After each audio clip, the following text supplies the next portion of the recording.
So I'm pretty much, I'm done. You know, I'm liking how it opens and closes now.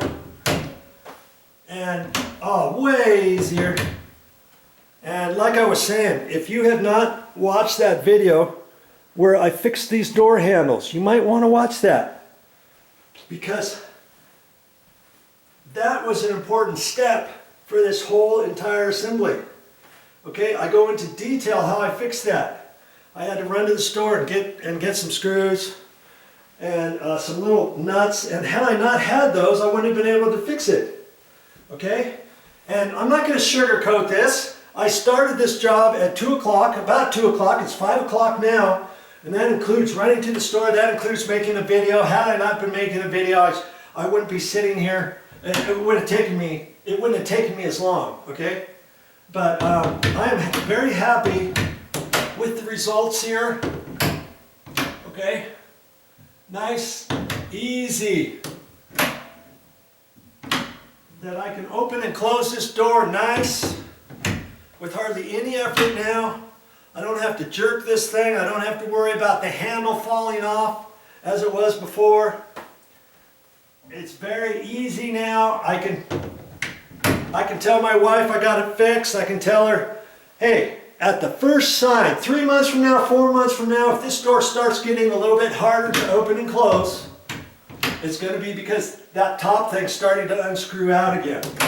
Okay, this left side, for some reason, never seems to want to do it. And maybe it's because of the way it's pulling this way instead of pulling this way. As you're pulling this way, I can see that's the same way that you're turning this to the left, like that. And that's the way to unscrew that, and that's going to pop up. The way this one's going, as it's pulling this way, it has a natural resistance of the pressure turning to the right. I can see that now. You see what I'm talking about? And so that's why this door always seems to stay about the way it is now. Okay, this is the one I just have to remember and check it myself in case my wife forgets to tell me. Because what she does, she seems to forget to tell me when it's harder for her to open and close, because I don't usually close these very much. And if she forgets, all she does is just pull the handle a little bit harder when she closes it.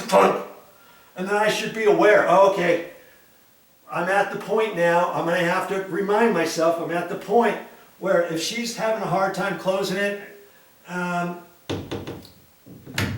it doesn't close as easy as it closes now, then I need to get up there, like I said, and tighten it back down with my nail set. Maybe put some crazy glue in there. I don't know if crazy glue would hold it or not.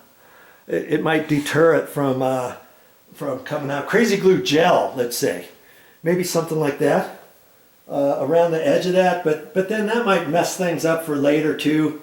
And it might bond it, and then I can't adjust it. And if something happens, you know what I mean? So worst case scenario, I just got to get up there on my ladder. I've got to remind myself, a mental note on this particular door, just check it. You know, 3 months from now, check it.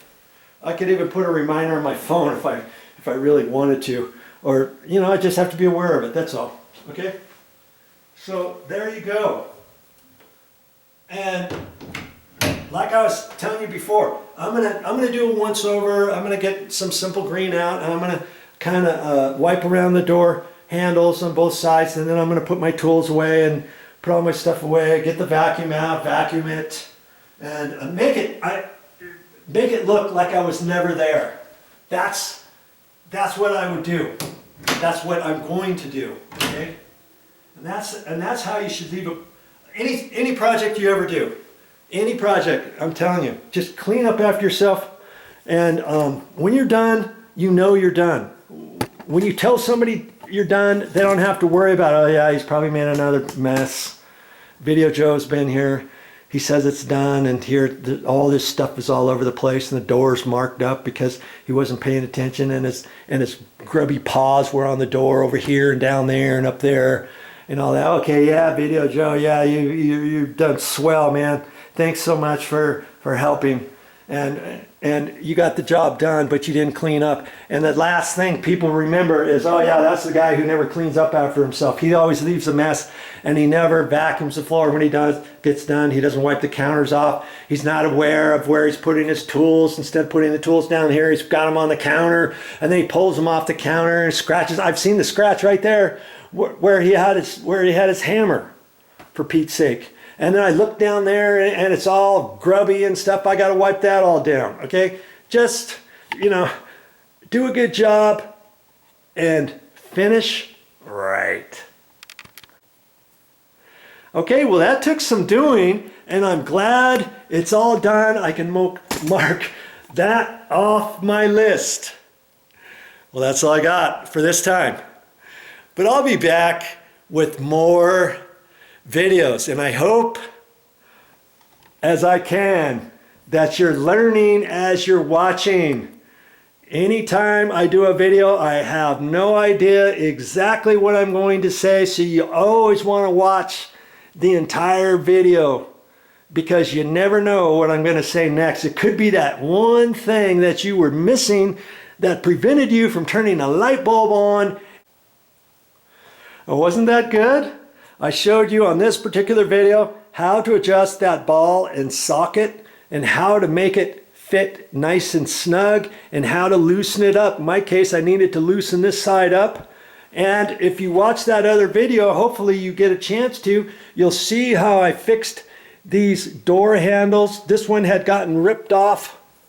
This one, once upon a time, I fixed it, and then it was loose again over on this side. That's because the screws on this side weren't hitting any wood, because this style is only so wide, and they ripped the doors down initially, because see how thin this style is as opposed to this side over here should be as wide as that, which would then have meant there would have been plenty of wood in here on this side, because this would have been moved over 2 inches and this would have hit the wood.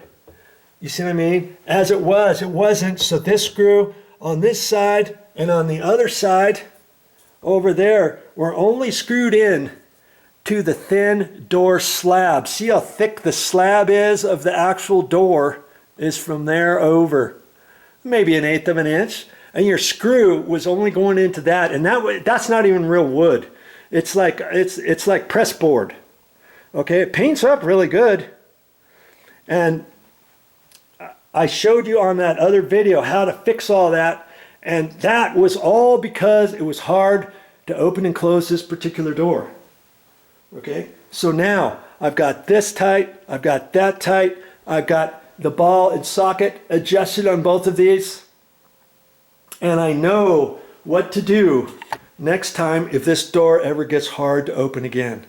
Okay, I hope you learned something on this video. See you next time.